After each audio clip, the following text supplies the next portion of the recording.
Rajamouli Mahesh బాబులో Varanasi glimpse మీకు ఎట్లా అనిపించిందో కామెంట్ చేయండి, కంపల్సరీ కామెంట్ చేయండి. చాలా బాగుంది, యావరేజ్గా ఉంది, నచ్చలేదు, ఈ మూడిట్లో ఒకటి కామెంట్ చేయండి. ఈ మూవీ గురించి ఎక్సైట్ అయ్యే వాళ్ళు నేను కూడా ఒక పర్సన్ని. ఈ గ్లిమ్స్ వచ్చిన తర్వాత ఎస్పెషల్లీ యూట్యూబ్లో వచ్చిన తర్వాత దాన్ని హెచ్డి పెట్టుకుని టీవీలో పెడితే దాని స్కేల్ ఏంది, దాని లెవెల్ ఏందో అర్థమైంది. బ్రహ్మాండంగా తీశాడు.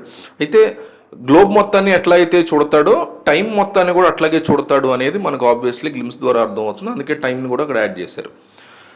ఎప్పటో ఎన్నో యుగాలకు సంబంధించి అవన్నీ కూడా చూపిస్తూ అంటార్కిటికా అవన్నీ చూపిస్తున్నప్పుడు అంటార్కిటికాలో కూడా మీకు అక్కడ ఏమంటారు దాన్ని, ట్రెక్కింగ్ లాంటిది చేస్తున్నాడు అంటార్కిటా యొక్క ఐస్ దగ్గర.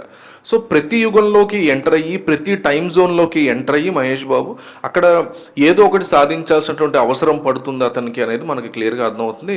అంటార్కిటా సీన్స్లో క్లియర్ కట్గా అతను ట్రావెల్ చేస్తున్నట్టు అక్కడ మనకి కనిపిస్తుంది. ఆ కైండ్ ఆఫ్ విజువల్స్ వచ్చి అట్లాగే ఆఫ్రికాలో చూసుకుంటే స్కై గ్లైడింగ్ అంటారు అనుకుంటా దాన్ని, స్కై డైవింగ్, స్కై గ్లైడింగ్ చేస్తున్నాడు క్లియర్గా.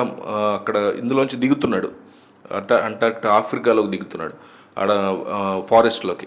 అట్లాగే ఇంకొక టైం జోన్లో అక్కడ ఉండే హిప్పోపోటమస్లు అన్నీ కలిసి ఒక కోతి మీదకి దూకుతుంటే ఆ కోతిని కూడా అతను క్యాచ్ చేసే ప్రయత్నం చేస్తున్నాడు, కాపాడే ప్రయత్నం చేస్తున్నాడు ఒక తీగ లాంటి తాడు లాంటి దాని సాయంతో.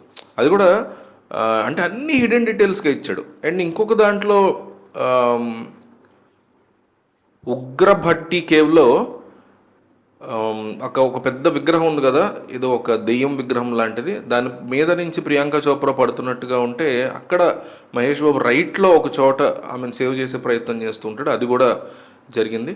అట్లాగే ప్రతి చోట కూడా ఎస్పెషల్లీ అక్కడ మీకు హనుమంతుడిని చూపించినప్పుడు వానర సైన్యం మొత్తం, అసలు ఆ థాట్ చూడండి, వానర సైన్యం మొత్తం ఇట్లా అప్పు చేసి రాముణ్ణి బాణం వేయడానికి అవతల వేరే ఒక రాక్షసుడు వస్తుంటే అతను ఎదిరించే విధంగా చేస్తున్నప్పుడు, కుంభకర్ణుడు అనుకుంటా వస్తున్నప్పుడు అతను ఎదిరించడం కోసం రాముడిని మొత్తం వానర సైన్యం ఎత్తేటువంటి హడావుడి, అదే హైలైట్ ఉంది.